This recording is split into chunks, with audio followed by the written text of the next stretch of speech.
Two great mysteries dominate our lives, love and money. What is love is a question that has been endlessly explored in stories, songs, books, movies, and television. But the same cannot be said about the question, what is money? It's not surprising that monetary theory hasn't inspired any blockbuster movies, but it was not even mentioned at the schools most of us attended. For most of us, the question, where does money come from, brings to mind a picture of the mint printing bills and stamping coins. Money, most of us believe, is created by the government. It's true, but only to a point. Those metal and paper symbols of value we usually think of as money are indeed produced by an agency of the federal government called the Mint. But the vast majority of money is not created by the Mint. It is created in huge amounts every day by private corporations known as banks. Most of us believe that banks lend out money that has been entrusted to them by depositors. Easy to picture, but not the truth. In fact, banks create the money they loan, not from the bank's own earnings, not from the money deposited, but directly from the borrower's promise to repay. The borrower's signature on the loan papers is an obligation to pay the bank the amount of the loan plus interest, or lose the house, the car, whatever asset was pledged as collateral. That's a big commitment from the borrower. What does the same signature require of the bank? The bank gets to conjure into existence the amount of the loan and just write it into the borrower's account. Sound far-fetched? Surely that can't be true. But it is.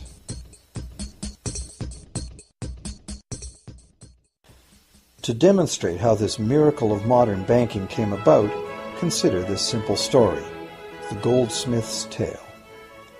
Once upon various times, pretty much anything was used as money.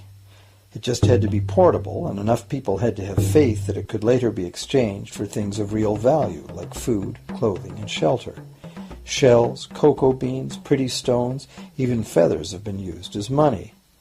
Gold and silver were attractive, soft, and easy to work with, so some cultures became expert with these metals. Goldsmiths made trade much easier by casting coins, standardized units of these metals whose weight and purity was certified.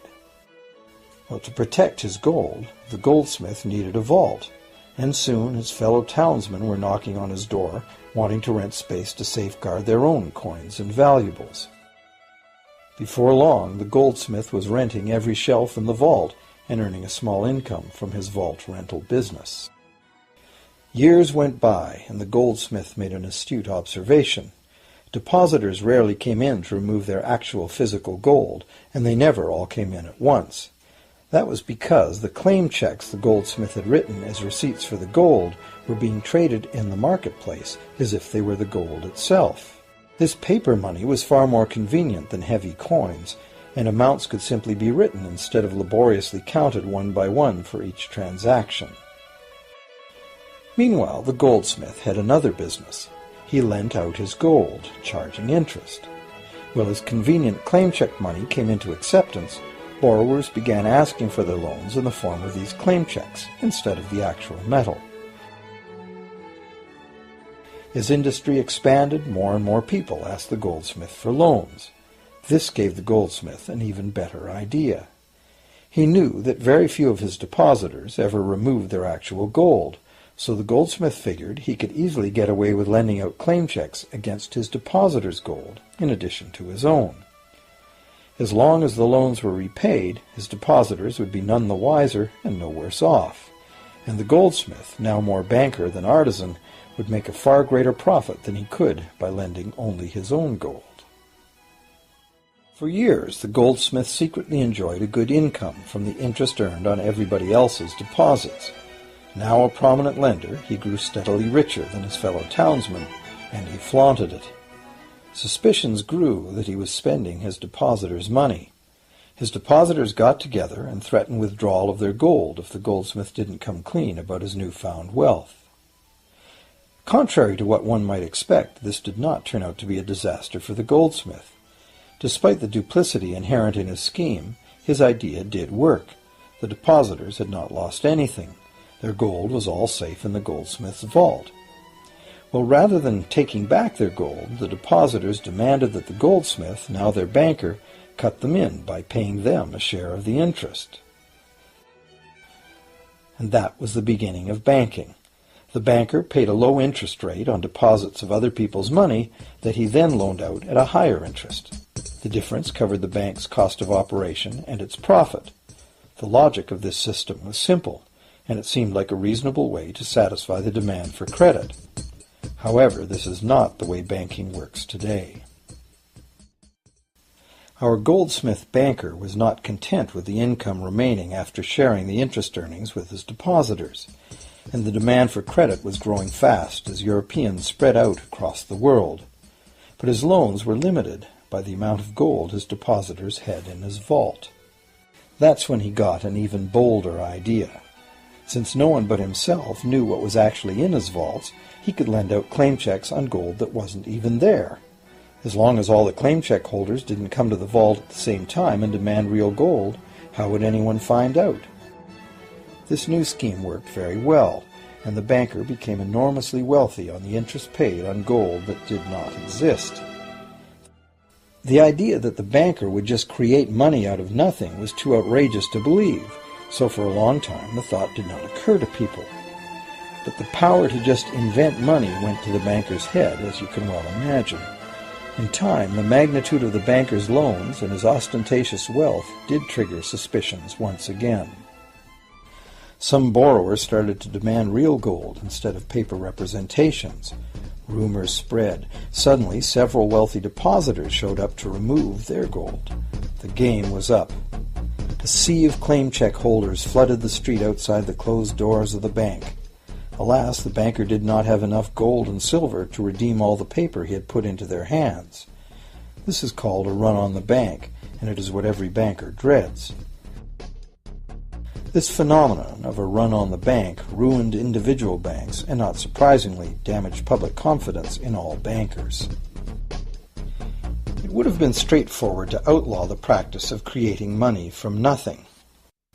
But the large volumes of credit the bankers were offering had become essential to the success of European commercial expansion, so instead the practice was legalized and regulated. Bankers agreed to abide by limits on the amount of fictional loan money that could be lent out. The limit would still be a number much larger than the actual value of gold and silver in the vault. Quite often the ratio was 9 fictional dollars to 1 actual dollar in gold. These regulations were enforced by surprise inspections. It was also arranged that, in the event of a run, central banks would support local banks with emergency infusions of gold. Only if there were runs on a lot of banks simultaneously would the banker's credit bubble burst and the system come crashing down.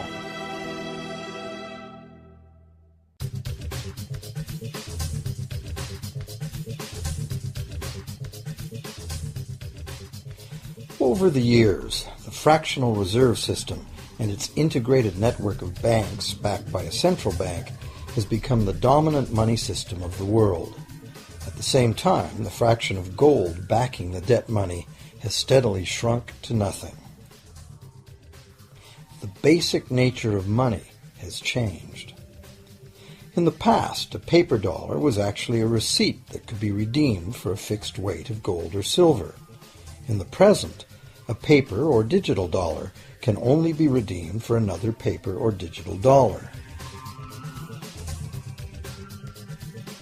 In the past, privately created bank credit existed only in the form of private banknotes, which people had the choice to refuse, just as we have the choice to refuse someone's private check today. In the present, privately created bank credit is legally convertible to government-issued fiat currency, the dollars, loonies, and pounds we habitually think of as money. Fiat currency is money created by government fiat or decree, and legal tender laws declare that citizens must accept this fiat money as payment for debt, or else the courts will not enforce the obligation. So now the question is, if governments and banks can both just create money, then how much money exists? In the past, the total amount of money in existence was limited to the actual physical quantities of whatever commodity was in use as money. For example, in order for new gold or silver money to be created, more gold or silver had to be found and dug out of the ground. In the present, money is literally created as debt. New money is created whenever anyone takes a loan from the bank. As a result, the total amount of money that can be created has only one real limit: the total level of debt.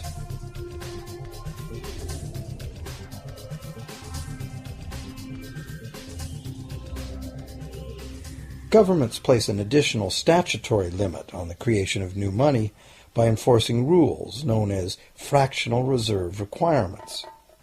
Essentially arbitrary, fractional reserve requirements vary from country to country and from time to time.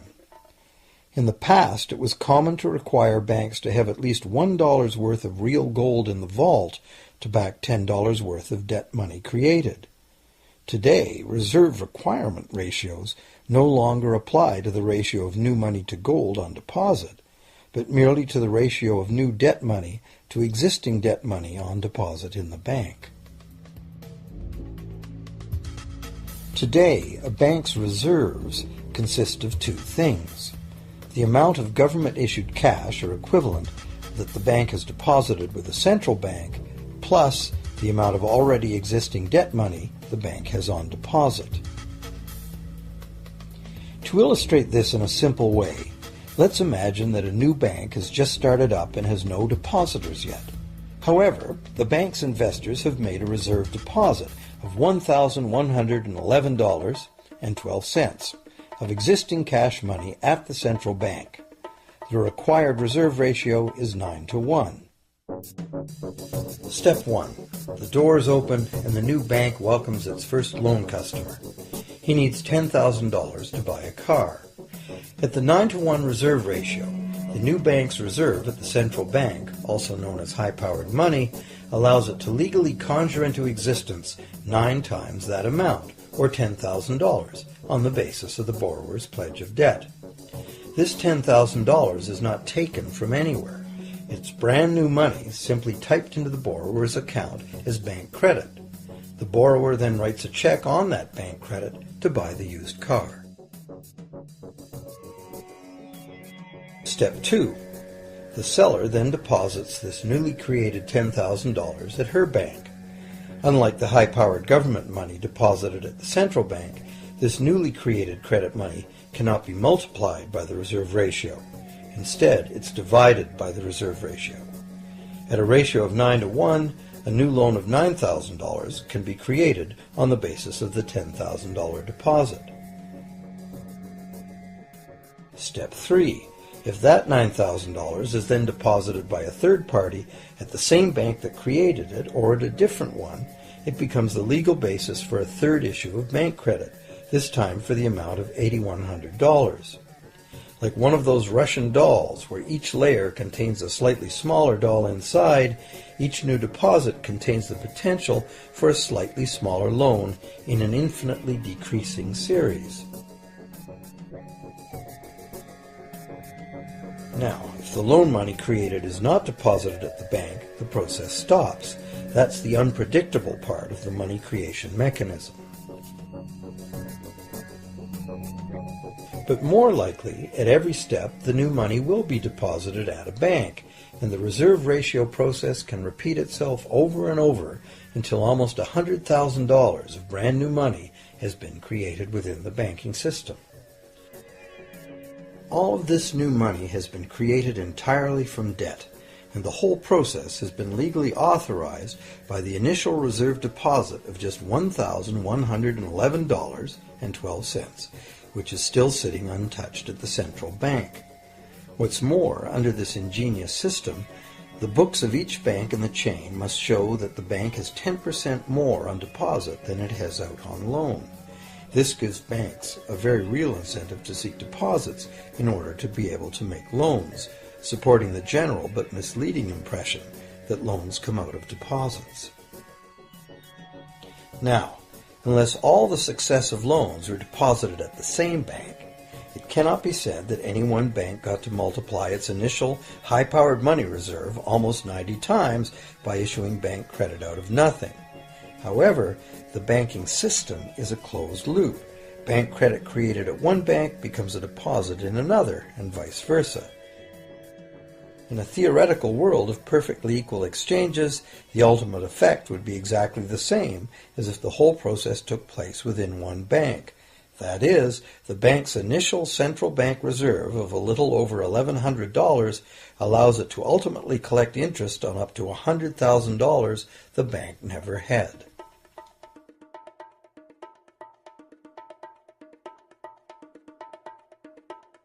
If that sounds ridiculous, try this. In recent decades, as a result of steady lobbying by the banks, the requirements to make a reserve deposit at the nation's central bank have all but disappeared in some countries, and actual reserve ratios can be much higher than 9-to-1. For some types of accounts, 20-to-1 and 30-to-1 ratios are common. And even more recently, by using loan fees to raise the required reserve from the borrower, banks have now found a way to circumvent reserve requirement limitations entirely. So, while the rules are complex, the common sense reality is actually quite simple. Banks can create as much money as we can borrow.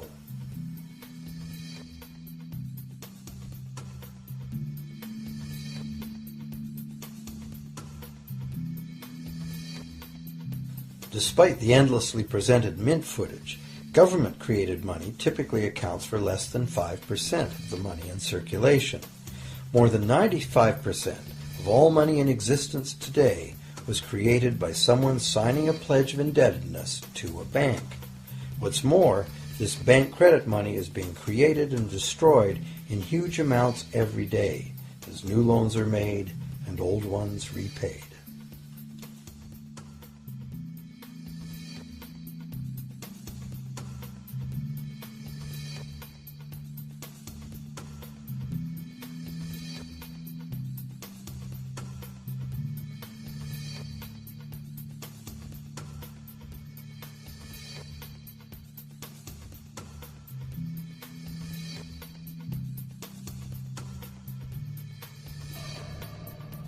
Banks can only practice this money system with the active cooperation of government.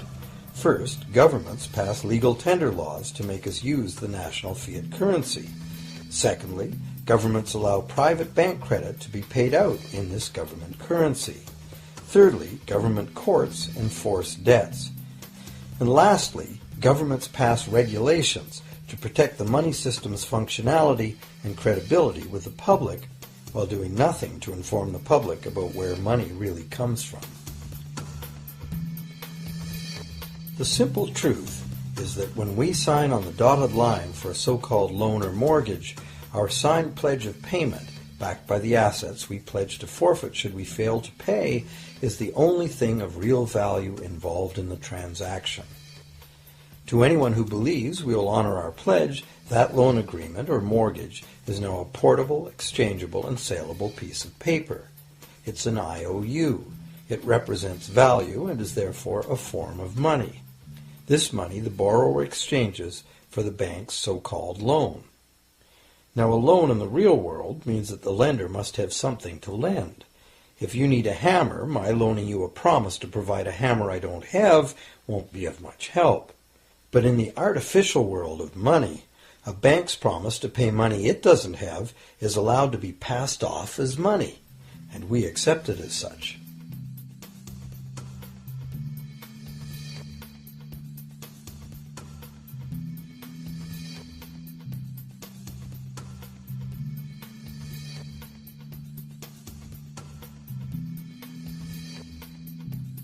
Once the borrower signs the pledge of debt, the bank then balances the transaction by creating, with a few keystrokes on a computer, a matching debt of the bank to the borrower.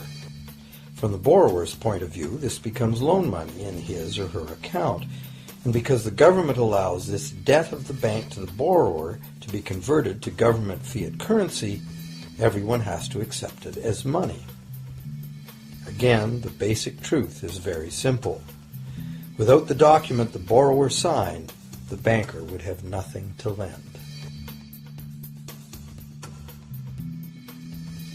Have you ever wondered how everyone, governments, corporations, small businesses, families, can all be in debt at the same time and for such astronomical amounts?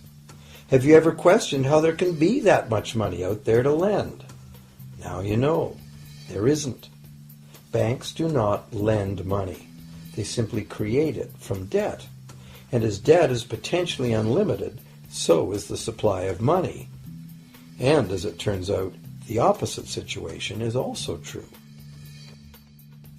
Isn't it astounding that despite the incredible wealth of resources, innovation, and productivity that surrounds us, almost all of us, from governments to companies to individuals, are heavily in debt to bankers? If only people would stop and think, how can that be? How can it be that the people who actually produce all the real wealth in the world are in debt to those who merely lend out the money that represents the wealth?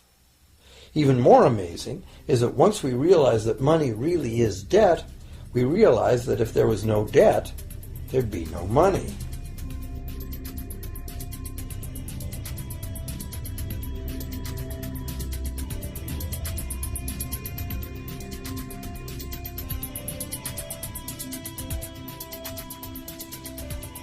If this is news to you, you are not alone. Most people imagine that if all debts were paid off, the state of the economy would improve. It's certainly true on an individual level. Just as we have more money to spend when our loan payments are finished, we think that if everyone were out of debt, there would be more money to spend in general. But the truth is the exact opposite. There would be no money at all. There it is. We are totally dependent on continually renewed bank credit for there to be any money in existence. No loans, no money, which is what happened during the Great Depression. The money supply shrank drastically as the supply of loans dried up.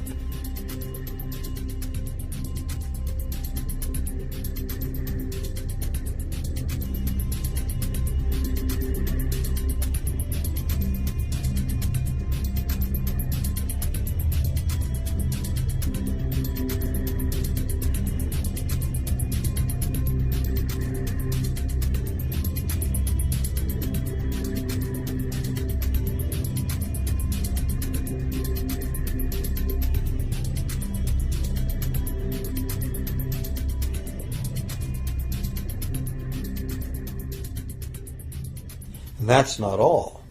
Banks create only the amount of the principal. They don't create the money to pay the interest. Where is that supposed to come from? The only place borrowers can go to obtain the money to pay interest is the general economy's overall money supply. But almost all that overall money supply has been created exactly the same way, as bank credit that has to be paid back with more than was created. So everywhere there are other borrowers in the same situation, frantically trying to obtain the money they need to pay back both principal and interest from a total money pool which contains only principal. It is clearly impossible for everyone to pay back the principal plus interest because the interest money doesn't exist. This can even be expressed by a simple mathematical formula. The big problem here is that for long-term loans, such as mortgages and government debt, the total interest far exceeds the principal. So unless a lot of extra money is created to pay the interest, it means a very high proportion of foreclosures and a non-functioning economy. To maintain a functional society, the rate of foreclosure needs to be low. And so, to accomplish this, more and more new debt money has to be created to satisfy today's demands for money to service the previous debt.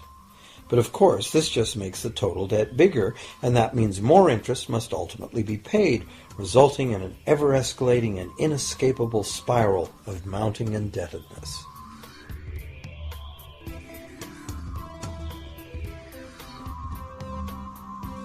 It is only the time lag between money's creation as new loans and its repayment that keeps the overall shortage of money from catching up and bankrupting the entire system. However, as the bank's insatiable credit monster gets bigger and bigger, the need to create more and more debt money to feed it becomes increasingly urgent. Why are interest rates so low? Why do we get unsolicited credit cards in the mail? Why is the U.S. government spending faster than ever? Could it be to stave off collapse of the entire monetary system? A rational person has to ask, can this really go on forever? Isn't a collapse inevitable?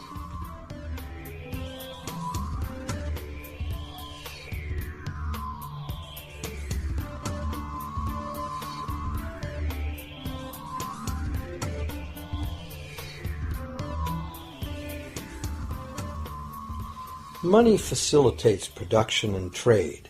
As the money supply increases, money just becomes increasingly worthless unless the volume of production and trade in the real world grows by the same amount.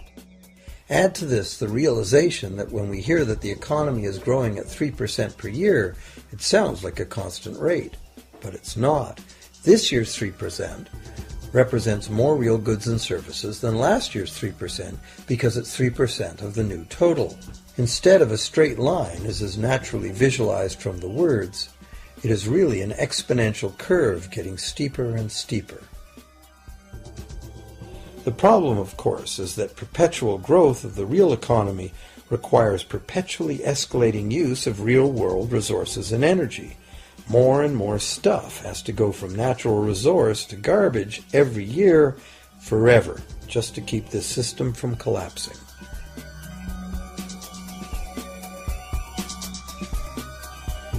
What can we do about this downright scary situation? For one thing, we need a very different concept of money.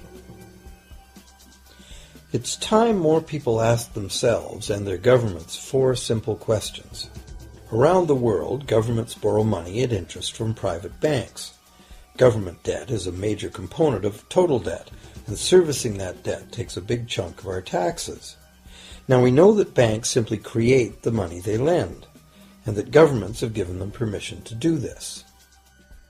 So the first question is, why do governments choose to borrow money from private banks at interest when government could create all the interest-free money it needs itself? And the second big question is, why create money as debt at all? Why not create money that circulates permanently and doesn't have to be perpetually reborrowed at interest in order to exist?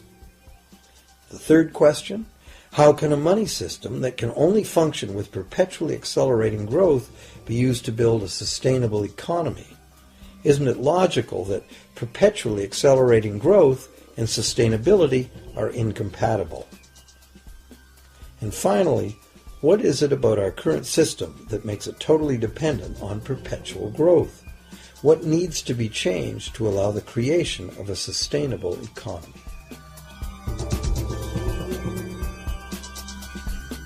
At one time, charging any interest on a loan was called usury and was subject to severe penalties, including death. Every major religion forbade usury. Most of the arguments made against the practice were moral. It was held that money's only legitimate purpose was to facilitate the exchange of real goods and services. Any form of making money from simply having money was regarded as the act of a parasite or of a thief. However, as the credit needs of commerce increased, the moral arguments eventually gave way to the argument that lending involves risk and loss of opportunity to the lender, and therefore attempting to make a profit from lending is justified. Today, these notions seem quaint. Today, the idea of making money from money is held as an ideal to strive for. Why work when you can get your money to work for you? However, in trying to envision a sustainable future, it's very clear that the charging of interest is both a moral and a practical problem. Imagine a society and economy that can endure for centuries because, instead of plundering its capital stores of energy, it restricts itself to present-day income. No more wood is harvested than grows in the same period. All energy is renewable, solar, gravitational, geothermal, magnetic, and whatever else we discover. This society lives within the limits of its non-renewable resources by reusing and recycling everything, and the population just replaces itself. Such a society could never function using a money system utterly dependent on perpetually accelerating growth. A stable economy would need a money supply at least capable of remaining stable without collapsing. Let's say the total volume of this stable money supply is represented by this big circle. Let's also imagine that moneylenders must actually have existing money to lend. If some people within this money supply begin systematically lending money at interest, their share of the money supply will grow. If they continually reloan at interest all the money that gets paid back, what's the inevitable result? Whether it's gold, fiat, or debt money doesn't matter. The moneylenders will end up with all the money. And after the foreclosures and bankruptcies are all filed, they'll get all the real property too. Only if the proceeds of lending at interest were evenly distributed among the population would this central problem be solved. Heavy taxation of bank profits might accomplish this goal, but then why would banks want to be in business? If we were ever able to free ourselves of the current situation, we could imagine banking run as a non-profit service to society, dispersing its interest earnings as a universal citizen dividend, or lending without charging interest at all.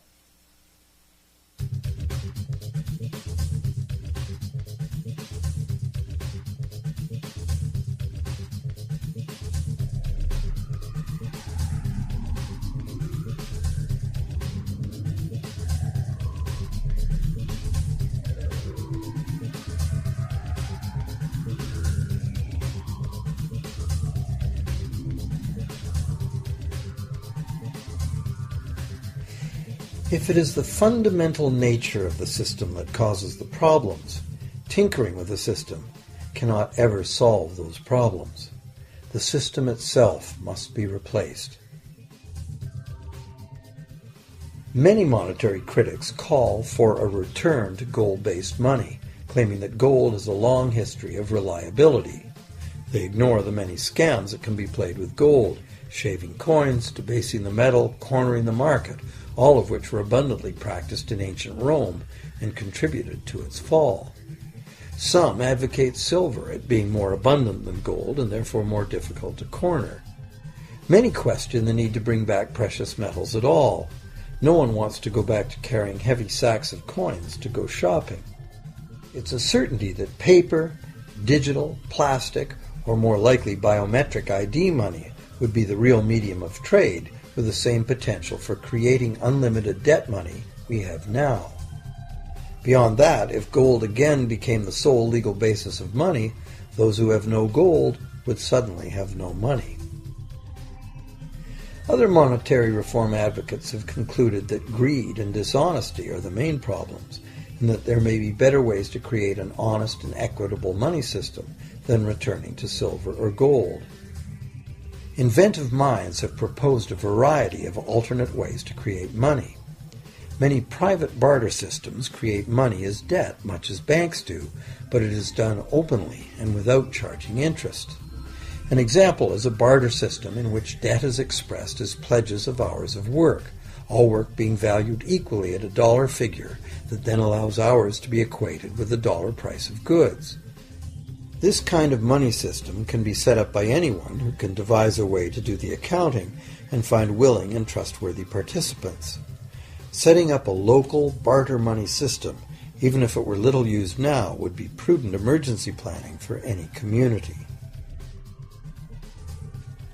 Monetary reform, like electoral reform, is a big topic, and one that requires a willingness to change and to think outside the box. Monetary reform, again, like electoral reform, will not come easily, because the enormously powerful interests that benefit from the existing system will do their utmost to maintain their advantage. Now that we've seen that money is just an idea, and that in reality money can be whatever we make it, here's one very simple alternative monetary concept to consider.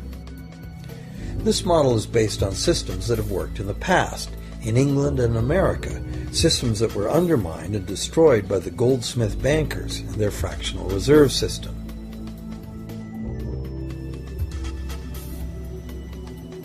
To create an economy based on permanent interest-free money, money could simply be created and spent into the economy by the government, preferably on long-lasting infrastructure that facilitates the economy, such as roads, railroads, bridges, harbors, and public markets. This money would not be created as debt. It would be created as value, that value being in the form of whatever it was spent on. If this new money facilitated a proportional increase in trade requiring its use, it would cause no inflation whatsoever. If government spending did cause inflation, there would be two courses of action available. Inflation is equivalent in effect to a flat tax on money.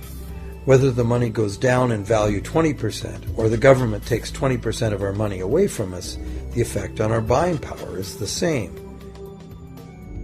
Viewed this way, inflation in place of taxation might be politically acceptable if well spent and kept within limits. Or government could choose to counter inflation by collecting tax monies that it then takes out of use, thus reducing the money supply and restoring its value. To control deflation, which is the phenomenon of falling wages and prices, the government would simply spend more money into existence. With no competing private debt money creation, governments would have more effective control of their nation's money supply. The public would know whom to blame if things went wrong. Governments would rise and fall on their ability to preserve the value of money. Government would operate primarily on taxes, as it does now, but tax money would go much, much further, as none of it would be required to pay interest to private bankers. There could be no national debt if the federal government simply created the money it needed. Our perpetual collective servitude to the banks through interest payments on government debt would be impossible.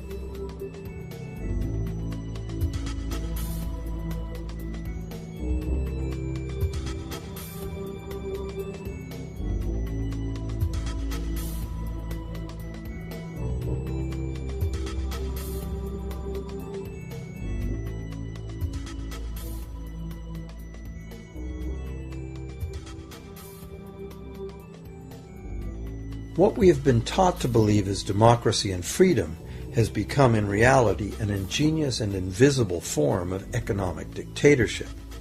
As long as our entire society remains utterly dependent on bank credit for its supply of money, bankers will be in the position to make the decisions on who gets the money they need and who doesn't.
Few people are aware today that the history of the United States since the Revolution in 1776 has been, in large part, the story of an epic struggle to get free and stay free of control by the European international banks. This struggle was finally lost in 1913 when President Woodrow Wilson signed into effect the Federal Reserve Act, putting the international banking cartel in charge of creating America's money.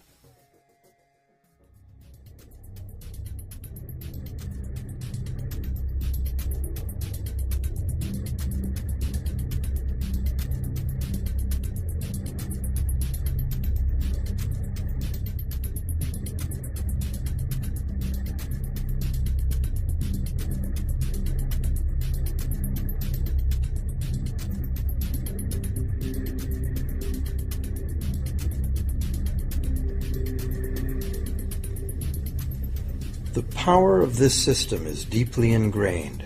So is the educational and media silence on the subject. Years ago, a Canadian Deputy Prime Minister surveyed scores of non-economists, both highly educated professionals and common-sense people on the street, and found that not one of them had an accurate understanding of how money is created. In fact, it's probably safe to say that most people, including the frontline employees of banks, have never given the matter a moment's thought. Have you?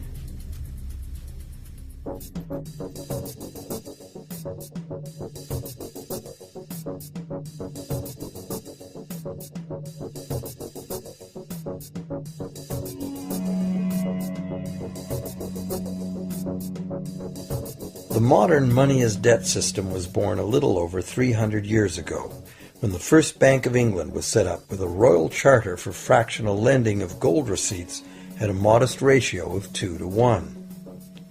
That modest ratio was just the proverbial foot in the door. The system is now worldwide, creates virtually unlimited amounts of money out of thin air, and has almost everyone on the planet chained to a perpetually growing debt that can never be paid off.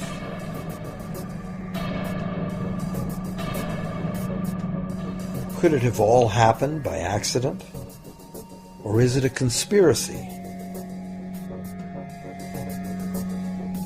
Obviously, something very big is at stake here.